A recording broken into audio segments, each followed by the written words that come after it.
News 9 at 4. Join us again tomorrow. And News 9 at 5 starts now. Live from downtown Oklahoma City, Oklahoma's own News 9 starts now.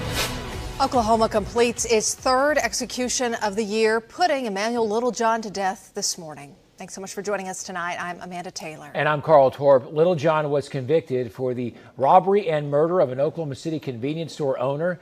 Littlejohn maintained his innocence until the end, saying he never pulled the trigger. The Pardon and Parole Board had recommended clemency, but it wasn't granted by the governor. Quit telling people you're a Christian and a man of God. God got a special place for you. And I tell you, it's not glory. Governor says it was a very difficult decision, but said that he had to uphold the decision made by multiple judges. He went on to say, I hope this brings closure to the families impacted by this murder. Littlejohn is the 14th inmate to be put to death since Oklahoma resumed executions in 2021. Turning now to the weather, David Payne joins us now from the Bob Mills Weather Center. David, warm and dry. How long is that going to last? Well, a little while longer, Amanda, and it's all because of this behind me here, talking about Helene, and more on that coming up. It's just put a roadblock in the atmosphere. You can't go through her. You got to go around her, and she is not moving anywhere our way anytime soon. That's the bottom line. She's kind of blocking everything up right now. Hey, we have sunshine. At least, you know, if it's going to be dry, at least let it be nice. And boy, it's nice, that's for sure. Here's the latest now on Helene making its way. She is off to the northeast at 23 miles per hour. Moving pretty quickly now to make landfall here this evening. And with that, the pressure pretty low. It's a Category 3. Winds right now gusting to 155 miles per hour. So when it makes landfall here, yeah, as you can imagine, southeast of Tallahassee, it's going to be a big mess. And right now, wave heights, 20 to nearly 30 feet. Those are the wave heights. They're going to have a 10 to 20-foot wall of water move inland. So there's going to be a lot of problems, a lot of damage coming up here this evening and tonight. For us, nothing but sunshine. Again today, we're in the 80s, 84 in Guthrie, 82 at Will Rogers, 81 in McLeod. Metro temperatures look pretty uniform across the state. Lots of 80s, even some 90s in the Panhandle. Impacts from Helene in Oklahoma, some. I'll show you what I'm talking about coming up. Tracking another cold front, and we are still looking for rain. We need it. 9-day forecast coming up. Guys, back to you. All right, David, we are taking an in-focus look now at some big decisions made at today's State Board of Education meeting. We'll start with the board asking for $6 million state dollars to put Bibles in all public schools. It is part of a $4.1 billion budget request that was unanimously approved today. Our Capitol reporter Haley Wager live to walk us through the numbers on this. Haley. Carl and Amanda, this is about $1 million more than the request last year, and it's the most the Department of Education has ever asked for. A $4.1 billion ask for Oklahoma education. This isn't a finished product. Now for us, this is the recommendation we've put forward as an agency, as a team. The request of an extra $1 million will go towards paid maternity leave, public school activities, and agency administration. At the front of state board members' minds, keeping schools safe. OSDE is requesting an additional $500,000 for school security. I want to continue moving in that line to ensure that parents and students can go to our public schools and know that they'll be safe. The extra funds would be fully used to create a pilot program for districts to train teachers to carry on campus. We do have schools that have a policy like this currently. So what this pilot program would do is make sure they have the resources that are available to expand the program if they want. If other schools wish to do so, this gives them the ability. And possibly the most controversial part of the budget. Superintendent Walters is requesting $6 million to pay for Bibles in every public school. I believe it's important for historical context for our kids to understand the role the Bible played. Walters says they plan to use a bid process to find the best way to distribute the books, adding that he hopes they use the King James Version. Ensuring that our history courses include the role the Bible played throughout American history. And that budget request must be turned into OMES by October 1st. Then Walters will start meeting with the governor and lawmakers on the final numbers. But some lawmakers are already pushing back, specifically on the part where Walters wants to fund Bibles in public schools. House Minority Leader Cindy Munson says in a statement today there are major gaps in funding public education in Oklahoma. Yet the state superintendent continues to abandon the needs of our public school districts to push for policies that do not benefit teachers, students, or families. Now, many Republican lawmakers have also voiced their concern on that Bible directive.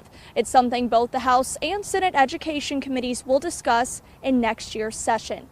Live at OSDE, Haley Wager, Oklahoma's own News 9. Haley, thank you. There's been some questions surrounding the constitutionality of putting Bibles in public schools. One board member today questioned this new directive, saying she's hesitant to use state funds to buy Bibles. I am very uncomfortable with any kind of idea, and I know you said this isn't what's going to happen, any kind of idea about proselytizing, establishing some kind of state religion. The state superintendent says OSDE is within state standards to teach the Bible as a historical document. Superintendent Walters also announcing he is looking into Edmond's public schools flag policy. In August, the district told an Edmond North High School student that he could not fly an American flag on his truck on campus due to an existing school policy prohibiting the display of flags. Today, Walters said he is looking to see if the current policy meets statutory guidelines. He also says nobody should be targeted for showing patriotism. Another decision, the board requested a hearing officer to investigate Shawnee's superintendent. Dr. Aaron Espolt was put on administrative leave by the district last week. He's accused of having a pattern of inappropriate conduct and relationships with female students in the early 2000s. Our Matt McCabe is digging into those allegations, what they claim tonight right here at 10 o'clock. And after months of accreditation reports, the board votes that Tulsa Public Schools is free of that obligation. You can find more details on all of these stories on our website, news9.com. Well, now you can start making reservations at the new O'Connor Resort and Water Park near First Americans Museum. This is pretty amazing. The Chickasaw Nation announced this project 3 years ago. Construction is expected to be completed by April 1st. In addition to the resort, the Exhibit C First Americans Art Gallery is moving to O'Connor from Bricktown. That exhibit and retail space will nearly quadruple in size. One of the best ways that you can learn about our people is through the art.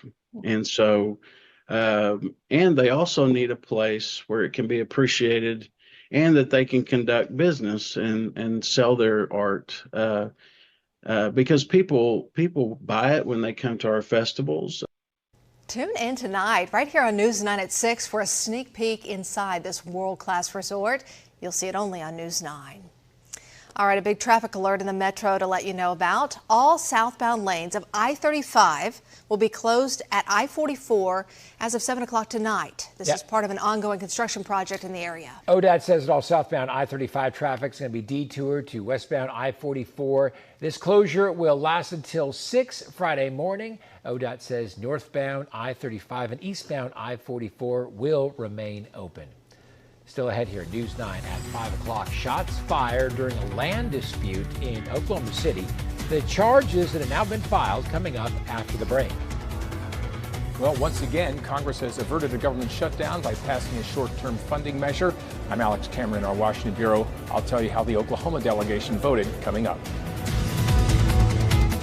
An indoor water park. My name is Deneen Knapp, and I'm an occupational therapist. I'm Dr. Emily McLaurin. I'm a family physician and the physician owner of Foundations Direct Care. My name is Dr. John Maupin. I'm a podiatrist. I first heard about Soli Feet when I told a colleague that I was struggling with back pain and knee pain. I came in on a wing and a prayer. I was desperately in pain. I felt my first experience here. I was a little bit reluctant to believe what I was being presented. So I drove immediately to Soli Feet, walked in, fitted my foot for the insert, and my pain went away almost instantly. When I first tried the orthotic on, I felt instant relief. The pain in my knees and my back immediately had some relief. It addressed all my issues all at once, and I was surprisingly impressed. Why walk around in chronic pain when you can come into Soli Feet and feel relief today? Charges have been filed against a man accused of shooting at his neighbor in a land dispute. Reports show Michael Stevens admitted to officers that he shot more than 20 rounds at two men who were clearing land near Britain and Westminster earlier this month. One man was shot in the back twice. He is expected to recover. The other man wasn't hit. Stevens is now facing 5 charges, including shooting with intent to kill. This man is now in jail in connection with a deadly shooting in Enid. Police say Brooklyn Smith was shot in a home in May 2023. Her friend Juan Resendez told officers Smith shot herself, but earlier this month, police were told Resendez actually shot at her. He was arrested and charged with second-degree murder. He's being held on a $250,000 bond. The Oklahoma County Detention Center is investigating the death of an inmate. Jail officials say Sandra Cunningham was found unresponsive in her cell this morning. Detention officers performed life-saving measures, but she died at the hospital. Cunningham was booked into jail 11 days ago. She was charged with DUI yesterday, and her bond had been set at $500. The state medical examiner will determine her cause of death. Let's take a live look outside right now from our Lucky Star Skycam network. The sun is shining. It's a little warm out there. It is definitely dry, at least for a while. David's tracking a cold front, and we can see a dip in those temperatures straight ahead. We've got fair specials going.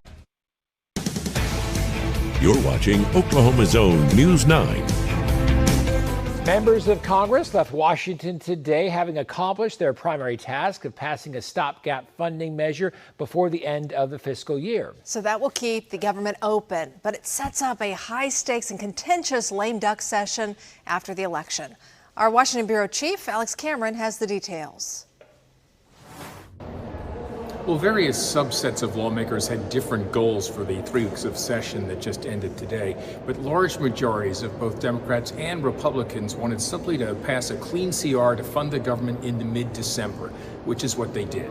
On this vote, the yeas are 341, the nays are 82. In the Oklahoma delegation, 4 voted yes, including Stephanie Bice, who said, "I could not in good conscience vote to shut the government down, which would have damaging effects on our community, our military, and our Border Patrol agents." A yes vote also from Kevin Hearn, who until this month had never voted for a CR, but who said Democrats and their allies in the media would love to see a shutdown so close to Election Day. They would falsely blame Donald Trump and Republicans in Congress for every problem that Joe Biden and Kamala Harris created, but I refuse to play their game. Josh Burkeen said no, this just takes the nation closer to fiscal disaster. Until the fear of that in people's minds gets larger than the fear of a government shutdown, this is going to be the product. And the bill is passed. In the Senate, 78 voted yes, 18 no, including Marquayne Mullin, saying, "I'm a no on this CR because the Senate had every opportunity to fund the government through regular order, but instead Majority Leader Chuck Schumer willfully abandoned his responsibility and refused to bring appropriations bills to the floor." Senator Langford reluctantly voted yes to avoid a shutdown. We have to be able to actually settle some of these issues on debt and deficit and be able to have some of the hard conversations that are there. But now it's going to get punted till November, December. Now, one of the other things Congress will have to do during the lame duck session is either pass a new farm bill or extend the current one. I'll have more on that in the coming weeks. In our Washington Bureau, I'm Oklahoma's own Alex Cameron. From the Bob Mills Weather Center, the Oklahoma weather expert, David Payne. A beautiful day, and we're all just kind of realizing we didn't take advantage of it. I know. I'm today. like, what'd you do today? He's like, I walked the dog. Wait a second. No, that was yesterday. I got out. I went to Lowe's, did my normal Lowe's trip. Yeah. Ran some errands. Hear people talk. Where's that? Aisle 12, left side. You got it. You know your stuff. I'm in there all the time. Yeah. It was good. Beautiful morning. The mornings are good and the evenings are great. Nice. So, all right, we're doing okay. We just need some rain, need some moisture. We're still dry. I know we had the other day counts because we got rain, but, baseball size hail in September. We don't want that. Yeah, we don't want that. We just need rain. Is the hurricane going to help us out any? It's not going to help us. It's going to impact our weather. It's just going to keep us dry. It's just like a roadblock putting a rock in the river, right? Okay. So you're not going to go through it. You got to go around it, and it's keeping everything stagnant right now. So hurricane season. Some of those bands, though, if you watch, they're hitting. Yeah. Yeah, the bands are. They've had tornadoes today. Yeah, they're already getting hammered, but it's going to be over there. So anyway, take a look. The latest is still a Category 3, big-time hurricane. If you have any interest along the west or northwest coast of Florida, obviously they're getting hammered right now. And between now and 10 o'clock, it's going to get a lot worse as Helene makes landfall here about 9 or 10 o'clock. And she's big, she's bad. If she had more ocean to work with, she would be stronger. Conditions are favorable to strengthen even more, but she is going to run out of water and move on shore. And when she does that, she starts to lose her fuel supply. Still about 160 miles south of the coast. Right now, the winds are gusting to 155 miles per hour. There's going to be a 10 to 20-foot storm surge. The water's going to rise anywhere from 10 to upwards of 20 feet high. Okay, so that's a 20 foot of water. You're looking at it. And then you throw in wind on top of that with waves on top of that of 20 to 30 feet. That will mow down many homes where the eye comes on shore, in and around the eye. It's going to be southeast of Tallahassee here. So here she is now, makes landfall here this evening, right here. And then there's Port St. Joe. There's Tallahassee. Then from there, heads north and just keeps going north. I want to point out, tomorrow afternoon, it is dry down in Auburn, where OU is going to play Saturday. This is 3 o'clock Saturday. It's dry. The hurricane, they get rain tonight in Auburn. They get rain early in the morning, and then it's out of here. Your only problem is going to be possibly delays from flights, unless you're driving down. But because of Southeast, at least tonight and tomorrow in Atlanta and Florida, they're shut down right now. And then she moves to the north, stalls out, and there's all kinds of flooding for parts of Kentucky and Tennessee the next couple of days. They're going to wash away there. It's that time of year. 82 in Oklahoma City. Well, our Integris cam looking off to the northwest. And again, we're brown again. Doesn't take long. We need rain. We need moisture. We could do without the hail, though. But I'll show you the 9-day coming up here in just a second. Warm again. 83 in Kingfisher, 82 in Purcell, 83 over in Shawnee. Your metro temperatures, low 80s statewide. Lots of 80s as you get west, mid to upper 80s, couple of 90s out in the Panhandle. And up top, it's a northeast breeze at about 5 to 10 miles per hour. Winds are light, and they'll stay light through this evening. Very light winds tonight. So there's the hurricane, and this is the same system that gave us our severe weather 2 days ago. So watch this spin, right? See this going on?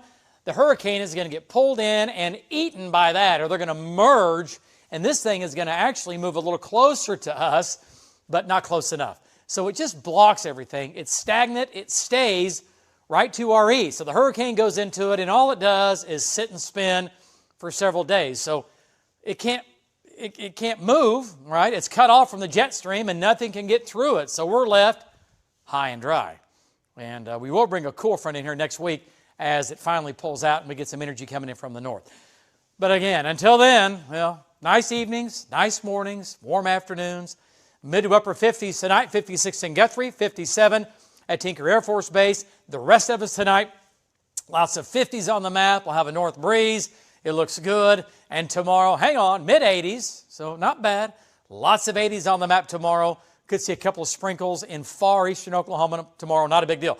So we go to 85 Saturday, 83 Sunday. Your weekend looks good, but warm, lots of sunshine. There's that cool down, if you want to call it that, Tuesday, high of 79. I know, not much. And then after that, mid to upper 80s, a second front by the end of next week, but still, that 9-day is bone dry. Hey, don't go anywhere. I'll be back right after this. Bed match. My name is Deneen Knapp, and I'm an occupational therapist. I'm Dr. Emily McLaurin. I'm a family physician and the physician owner of Foundations Direct Care. My name is Dr. John Maupin. I'm a podiatrist. I first heard about Soli Feet when I told a colleague that I was struggling with back pain and knee pain. I came in on a wing and a prayer. I was desperately in pain. I felt my first experience here, I was a little bit reluctant to believe what I was being presented. So I drove immediately to Soli Feet, walked in, fitted my foot for the insert, and my pain went away almost instantly. When I first tried the orthotic on, I felt instant relief. The pain in my knees and my back immediately had some relief. It addressed all my issues all at once, and I was surprisingly impressed. Why walk around in chronic pain when you can come into Soli Feet and feel relief today? She's an animal lover to the extreme, and now she is giving a fairy tale character a run for her money. Mike Glover traveled to McLeod to see firsthand the unbelievable bonds. It's tonight's Something Good. Dog groomer Don Manning and her family enjoy their 5 acres of land with their 3 dogs and 4 donkeys. This is Mama. and the brown one is Basil, the red one is Bunny, and that's Biscuit. She has always had a love for animals and leaves food out for them, welcoming them to her property. We feed the squirrels and the deers and the rabbits. Now, while Dawn loves her dogs and her donkeys, a little earlier this year, around spring, came a couple of less traditional friends. There's a tree over there that has a hole in it, and that's where the babies were born. It was a family of squirrels, and Dawn began leaving peanuts out for them. But there was one that really took a liking to her. Hey, you got any more of those peanuts? She named him Squirrel, of course, and began feeding him, eventually by hand. And sometimes he'll run down the railroad post and just sit next to us and like get up on his hind legs. The two developed quite a friendship, and then... Poopsie, come on. Poopsie is a cardinal that Dawn found in really bad shape. So we had a storm in June, and it was a lot of really high winds, and I saw him on the ground. He had no feathers and had obviously been blown from the nest. And after watching him for a couple of hours, her mother instincts kicked in. So I put him in a shoebox, and then I fed him. Poopsie, now all healed up, flies free, but... He flies by my head, and then he'll land on the porch, and he'll just sit there and scream at me. Her family in awe of the bonds she has made. You're like, what animal are you going to feed now? Being at one with nature through food. That is something good. I'm Mike Glover for Oklahoma's Own. Works on us, too. Yeah, bring us Hold out food. some seeds. I'll eat out of her hand. We want to let you know Awesome, real for sure. quick that you'll soon be able to see more Big 12 basketball games right here on CBS. This week, the two sides agreed to a multi-year deal. Will run through the 2026 to 2027 season. So now 26 Big 12 games will be aired on CBS networks, up from a minimum of 6. College basketball starts November 4th. Got some time, but not much time. Not right? much, yeah. No, for Almost sure. here. Go enjoy the evening, and then we'll see you right back here at 6 o'clock. See you then.